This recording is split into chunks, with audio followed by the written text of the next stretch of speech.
이 시간 우리에게 주신 하나님의 말씀은 신명기 7장 1절에서 7절까지의 말씀입니다.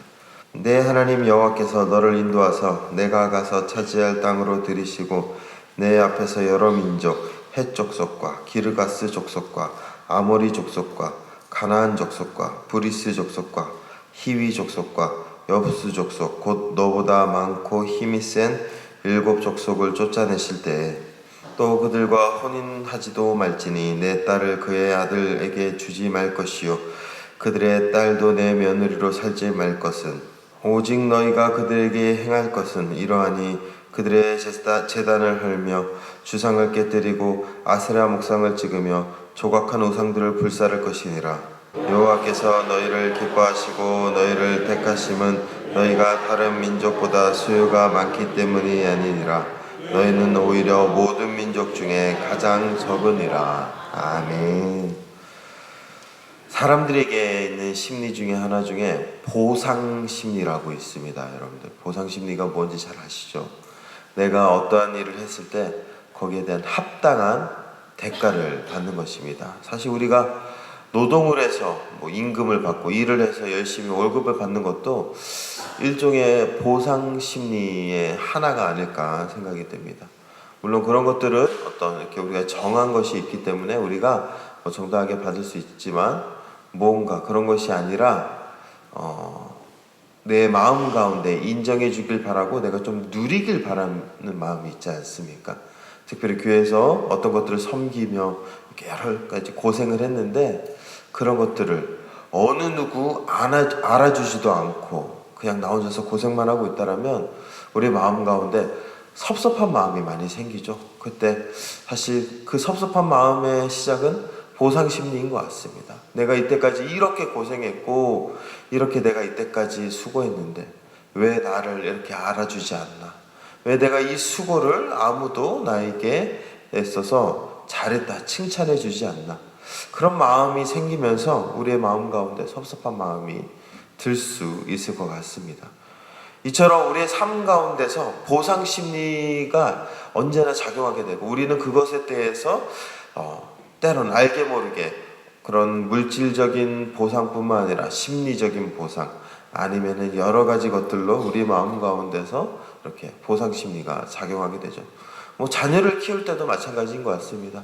이렇게 자녀를 이렇게 키우고 잘 있다가 자녀가 또 말 안 듣고 또 자녀가 내가 원하는 대로 되지 않으면 내 마음 가운데서 내가 저걸 낳고 미역국을 먹었냐라면서 이렇게 마음 가운데서 한탄의 마음이 생길 때가 있지 않습니까? 사실 우리 사람들은 대부분 이렇게 보상을 바라고 보상에 대한 것들을 당연하게 요구할 때가 있습니다. 오늘 말씀에서 나오는 이스라엘 백성도 이러한 보상 심리가 당연히 작용할 수 있을 것 같습니다. 이들은 지금 40년 동안 광야에서 방황했었던 사람들이었습니다. 그리고 그 광야에서의 방황 생활, 40년의 생활을 끝내고 이제 가나안으로 이제 들어가기 직전의 그런 상황이라는 것이죠. 그런데 이것이 이제 지금 광야에 있었던 그런 어떤 사람들에게 있어서는 40년이겠지만 아브라함 때에서부터 이 하나님께서 약속하신 언약의 땅에 대한 그런 어떤 약속의 말씀을 들었던 자들의 입장에서는 역사적으로 한 500년 정도 흘렀다고 합니다. 그러니까 수백 년 동안 이들은 하나님께서 약속하신 약속의 땅 가나안으로 들어가기 위해서 기다리고 또 기다리고 그 말씀 붙잡고 살았던 민족이 바로 이스라엘 백성들이었습니다.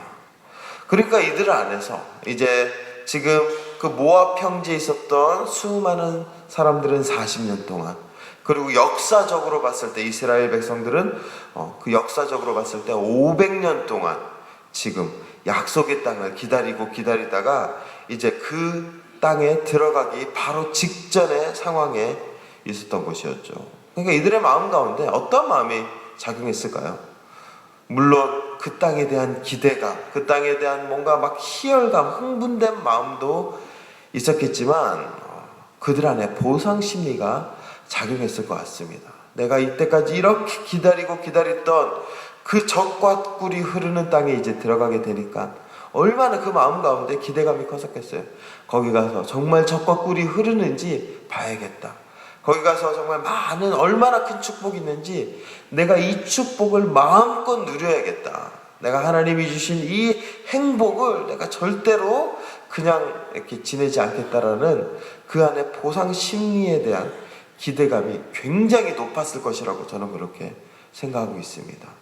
그런데 오늘 말씀에서 보니까 하나님께서는 이들에게 모세를 통해서 너희들이 젖과 꿀이 흐르는 그 땅에 들어가면 이제 너희들 그동안 고생하고 힘들게 살았던 것, 애굽에서 종살이했던 것, 광야에서 그렇게 천막 치면서 유랑 생활했던 것, 그런 거 다 내가 보상해 줄게. 이렇게 하나님께서 말씀하시는 것이 아니라 지금 신명기 7장에서 5장까지의 말씀은 이들로 하여금 거기 가서 해야 될 것들, 너희들이 거기 가서 감당할 것이 무엇인지를 지금 소개하고 있습니다. 그런데 그 이야기들이 조금 이들에게 있어서 달가운 내용이 아닙니다. 우선 7장 1절에 보니까 마지막 절이 이렇게 나오죠. 힘이 센 7 족속을 쫓아내실 때, 그리고 2절에 이렇게 얘기하죠. 하나님께서 그들을 내게 넘겨 내게 치게 하시리니 그때 너는 그들을 진멸할 것이라. 진멸하라고 나와 있습니다. 그들 중에 한 명도 살려두지 말라라고 하고 있는 것이죠. 그리고 그들에게 언약도 하지 말고 불쌍히 여기지도 말 것이며 혼인도 하지 말고 그들을 완전히 다 멸하라라고 이렇게 이야기하고 있습니다. 고대 근동에서 전쟁은 어떤 의미일까요? 사실 전쟁을 한다라는 것, 어떤 민족을 친다라는 것, 그것은 그 민족이 갖고 있는 전리품들, 그 민족이 갖고 있는 것들을 그 사람들이 얻어서 수확해서 그것을 누릴 수 있도록 보장할 수 있는 것이 바로 전쟁의 중요한 요건입니다. 그래서 어떤 민족을 치면 당연히 그 민족이 갖고 있었던 재산을 당연히 몰수할 수가 있는 것이죠. 그리고 그 민족이 있었던 여성들은 빼앗아서 아내로 삼을 수 있거나 종으로 삼을 수 있습니다. 그리고 아이들도 빼앗아서 자신의 어떤 몸종이나 시종을 둘 수 있는 종으로 삼을 수 있는 중요한 노동력의 일환으로 삼을 수 있었던 것이었습니다. 그런데 하나님께서 지금 그것을 다 못하도록 하신 것입니다. 이스라엘 백성들이 가나안에 가서 그 땅에 있는 7 족속과 싸워서 그 7 족속을 다 너희들이 이길 때 너희들이 거기서 많은 전리품을 다 취해서 이제 마음껏 그 전리품 누리면서 살아라. 광야에서 고생했던 것, 그 전리품 취하고 그들을 노예로 삼고 아내로 삼아서 이제 그런 모든 힘들었던 상황들을 보상받아라 라고 하나님께서 말씀하시지 않고 오히려 이제 너희들 거기 가면 너희들 거기서 받을 거 하나도 없다. 너희들 거기서 누릴 거 하나도 없다. 너희들이 해야 될 것은 그 사람들을 다 죽여야 된다. 한 명도 빠지지 말고 다 죽이고 또 그들의 재물, 그들의 재산 하나도 너희들 것이 되어서는 안 된다. 그것들 다 하나님 앞에 바쳐져서 그걸 다 싸그리 불을 질러서 없애야 된다라고 그렇게 얘기하고 있는 것이죠. 그래서 실질적으로 가나안에 들어갔을 때 아간이 그것 중에 일부를 몰래 빼돌리다가 어떻게 됐죠? 들켜서 하나님 앞에 진노를 사게 됐죠. 이스라엘 백성들의 입장에서 이 가나안 정복 전쟁은 굉장히 달갑지 않는 전쟁입니다. 이들에게 있어서 이것은 의무와도 같고 뭔가 좀 노동을 해야 되는 그런 힘든 상황이라는 것이죠. 왜 하나님께서 그동안 고생하고 힘들게 기다렸던 이스라엘 백성들에게 그래도 좀 뭔가 보상을 해주면 좋을 텐데 이들로 하여금 보상은커녕 더 힘든 정복 전쟁을 하라라고 말씀하고 있는 것일까요? 두 가지 의미가 있습니다. 첫 번째는 이 정복 전쟁, 가나안을 정복하는 것은 심판의 의미가 있습니다. 우선은 이 가나안 사람들을 하나님께서 이스라엘 백성들에게 넘겨주신 것은 이스라엘 백성들에게 약속의 땅을 주시기 위함이기도 했지만 그 땅에 있는 가나안 백성들의 그 심각한 죄악상 때문에 하나님이 심판하시기 위해서였습니다. 그래서 이것은 어떤 그들이 누릴 수 있는 보상으로서의 개념보다는 가나안 백성들을 심판해야 되는 심판의 개념으로서 지금 전쟁을 벌이고 있는 것입니다. 이것이 첫 번째 이유고요. 두 번째 이유가 중요한데요. 두 번째 이유는 이들이 그 땅 가운데서 하나님이 주신 복을 온전히 누리기 위해서입니다. 사실 우리가 살아가면서 하나님께서 많은 복을 받았잖아요. 하나님께서 때로는 물질의 복도 주시고 자녀의 복도 주시고 건강도 주시고 하나님께서 우리에게 많은 것들을 주십니다. 그런데 여러분들 어떠십니까? 살아가면서 그런 것들이 계속 유지가 되던가요? 그런 것들이 이렇게 지금 당장 하나님께서 나에게 주셔서 내가 그것들을 마음껏 누릴 수 있다가도 또 금방 사라지게 될 때가 있습니다. 그런 것들이 금방 내 눈앞에서 이렇게 없어지게 될 때가 있다라는 것이에요. 그럴 때 우리의 삶 가운데서 중요한 것이 무엇일까요? 그때 저는 그런 것들을 깨닫는 것 같습니다. 지금 내가 복을 받는 것도 중요하지만 이 복을 잘 누리는 것도 중요하고 이 복을 잘 유지하는 것도 중요하다는 것을 우리가 깨닫게 되는 것이죠. 하나님이 주신 복을 계속 복된 삶으로 살아가기 위해서는 우리가 그것을 유지할 수 있는 유지력이 정말 중요하다는 것을 저는 그렇게 깨닫게 됩니다. 오늘 이스라엘 백성도 마찬가지입니다. 하나님께서 이들에게 젖과 꿀이 흐르는 땅에 이들을 가도록 그렇게 하나님께서 허락하셨습니다. 물론 그것은 복입니다. 그런데 중요한 것은 복을 받는 것도 중요하지만 복을 오랫동안 누리는 것도 중요하다는 것이죠. 이스라엘 백성들이 가나안에 가서 그 가나안 민족을 허용하고 그들과 함께 동고동락했을 때는 결국 어떤 위험에 빠뜨리게 되죠? 이스라엘 백성들이 그 가나안 민족들이 섬기고 있는 우상에 빠질 수 있는 위험이 있었던 것이었습니다. 하나님을 버리고 다른 신을 섬길 위험이 있었던 것이었죠. 그렇기 때문에 이들에게 있어서 당장은 그 정복 전쟁이 힘들었지만 그들을 없애야지만 그들을 완전히 진멸해야지만 온전히 하나님을 바르게 하나님만 섬길 수 있었고 그리고 하나님이 주신 복을 오랫동안 누릴 수가 있는 것이었습니다. 그렇기 때문에 이스라엘 백성들에게 하나님은 그들을 다 진멸하라고 하신 것입니다. 복을 받고 그 복을 오랫동안 누리고 너희들이 그 복을 오랫동안 하나님과 동행하며 살아가기 위해서 그런 것이죠. 사실 복권을 당첨되기를 많은 사람들이 바라고 있습니다. 그런데 많은 사람들이 사실 복권을 당첨되고 나서 그 뒷이야기가 여러분들 어떠신가요? 긍정적인 이야기보다는 부정적인 이야기가 굉장히 많지 않습니까? 복권을 통해서 일확천금을 갑자기 이렇게 받았는데 사람들이 그거 갖고 많은 행복과 많은 이렇게 어떤 기쁨 속에서 살아가야 되는데 그것으로 인해서 막 마약에 빠지고 가정이 파탄나고 결국에 뭐 자살하게 되고 집안에 풍비박산되고 그렇게 많은 이렇게 부정적인 이야기들을 듣게 되는 것이죠. 왜 그럴까요? 사실 복권이 문제가 아니라 우리는 그것을 통제하고 유지할 수 있는 능력이 없기 때문에 그렇습니다. 순간 나에게 오는 그 수많은 그 물질을 내가 어떻게 오랫동안 유지하며 살아갈 수 있는지에 대한 통제력, 그것들을 유지할 수 있는 유지력이 상실되었기 때문에 그 순간 나에게 돈이 온다 할지라도 그 돈은 복이 아니라 독이 된 것이죠. 이스라엘 백성들에게 젖과 꿀이 흐르는 땅, 하나님이 주신 약속의 땅, 축복의 땅, 그것은 분명히 복입니다. 그러나 그 땅을 그 이스라엘 백성들이 들어가서 거기에서 그것들을 감당할 수 없는 그 힘이 없다라면, 그 복을 유지할 수 있는 유지력이 없다라면 그것은 오히려 그들에게 재앙이 될 수 있습니다. 실제로 이스라엘 백성들은 그 땅에 들어가자마자 그들이 그 가나안 민족을 완전히 진멸하지 않아서 사사기 시대 때부터 우상을 섬기게 되고 그들은 계속 고통을 당하게 되고 결국 나라가 망하게 되는 것이죠. 저는 오늘 말씀을 보면서 우리의 삶 가운데서 때로는 우리가 복을 받는 것도 중요하지만 그 복을 오랫동안 유지할 수 있는 유지력도 필요하다고 그렇게 보고 있습니다.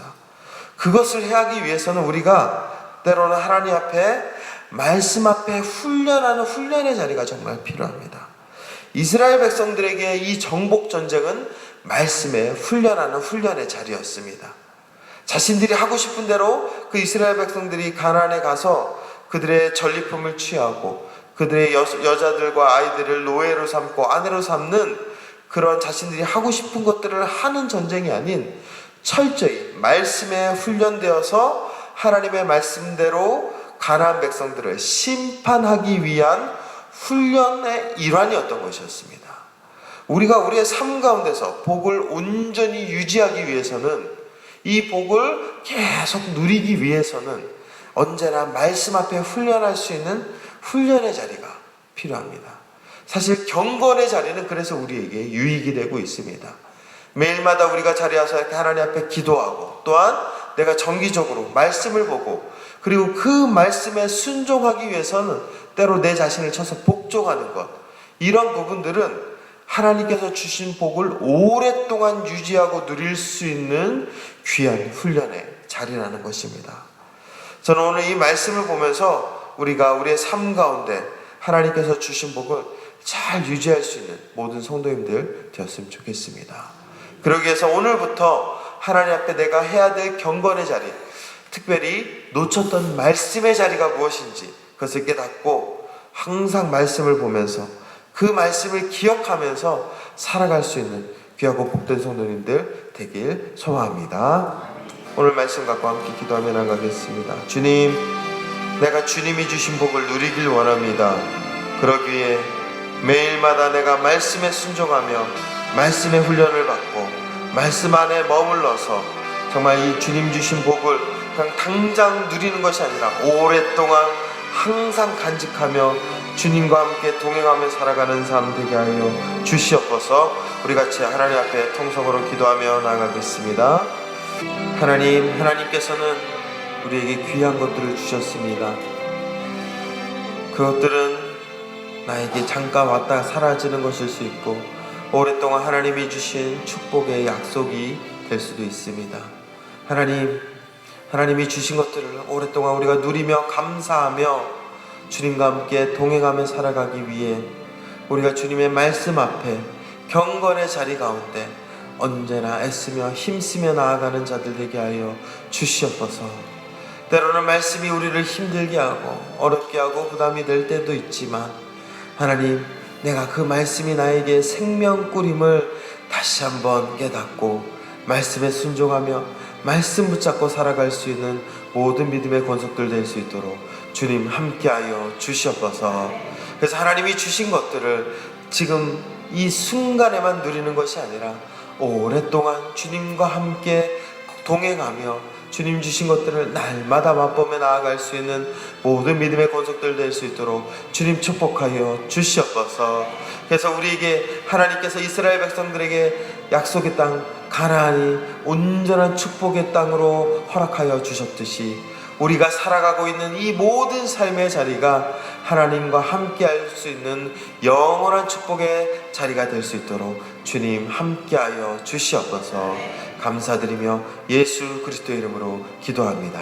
아멘. 이제는 우리 주 예수 그리스도의 크신 은혜와 하나님의 끝없는 사랑과 성령님의 교통하심과 인도하심이, 주님이 주신 복을 누리며 날마다 주님 앞에 우리의 경건의 자리를 끝까지 힘써 지키길 원하는 우리 모든 재정롭게 성도님들 가운데 이제부터 영원토록 함께 하시기를 간절히 축원하옵나이다.